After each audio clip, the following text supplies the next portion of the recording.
High everyone, welcome to my channel মাম্পির রান্নাবাটি।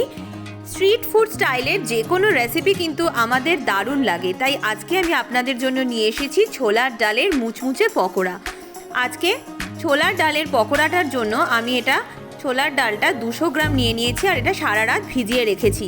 তারপরে mixer গ্রাইন্ডারে অথবা শিলে আপনারা হাফ বেটে নেবেন।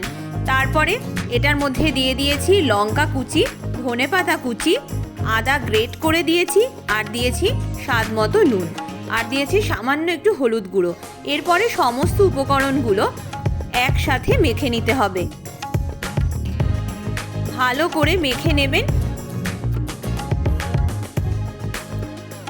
এর সাথে কিন্তু কোনো রকম বেসন বা অন্য কোনো জিনিস আমি মেশাইনি, বেসন বা কর্নফ্লাওয়ার কিচ্ছু লাগবে না। শুধুমাত্র একদম পিওর যে ছোলার ডালের পকোড়া আমরা রাস্তায় খাই, ঠিক আজকে সেভাবেই আপনাদেরকে বানিয়ে দেখাবো। এরপরে নিয়ে নিয়েছি রিফাইন্ড অয়েলের মধ্যে অল্প অল্প করে পকোড়ার সাইজে দিয়ে দিতে হবে গরম। তেলটা গরম হলে তবেই কিন্তু ছাড়বেন।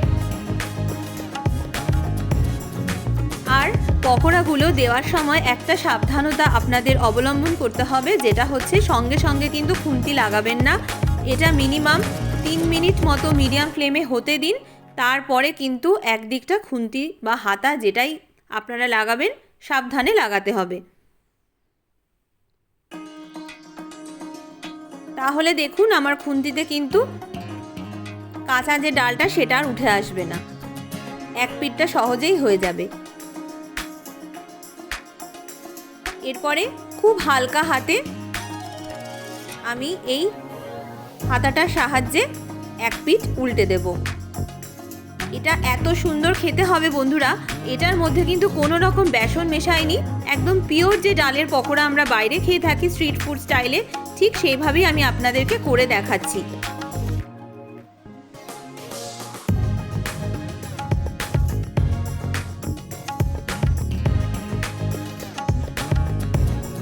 এটাকে আমরা 3 থেকে 4 মিনিট মিডিয়াম ফ্লেমে, তারপরে হাই ফ্লেমে 1 মিনিট মতো ভেজে নেব।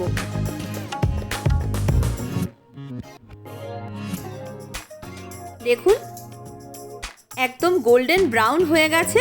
এরপরে আমি এক এক করে কিন্তু তেলটা ঝরিয়ে খুব সাবধানে তুলে নেব। ব্যাস, আমার আজকে এই ডালের পকোড়া একদম রেডি স্ট্রিট ফুড স্টাইলের। আর এটা অবশ্যই আপনারা পরিবেশন করবেন ধনেপাতার চাটনি সহযোগে। আর সেই রেসিপিটাও আমি আপনাদের সাথে খুব তাড়াতাড়ি শর্ট ভিডিওতে শেয়ার করে দেবো। একবার ওই চাটনির সাথে এই পকোড়াটা খেয়ে দেখুন, ভুলতে পারবেন না আজকের রেসিপিটা। আশা করি আজকের রেসিপিটা আপনাদের ভালো লেগেছে। যদি ভালো লাগে তাহলে অনুরোধ করব মাম্পির রান্নাবাটি চ্যানেলটা সাবস্ক্রাইব করে আমার পাশে থাকুন, আর অবশ্যই বেল আইকনটা ক্লিক করে দেবেন যে কোনো নোটিফিকেশন আগে পাওয়ার জন্য। টাটা।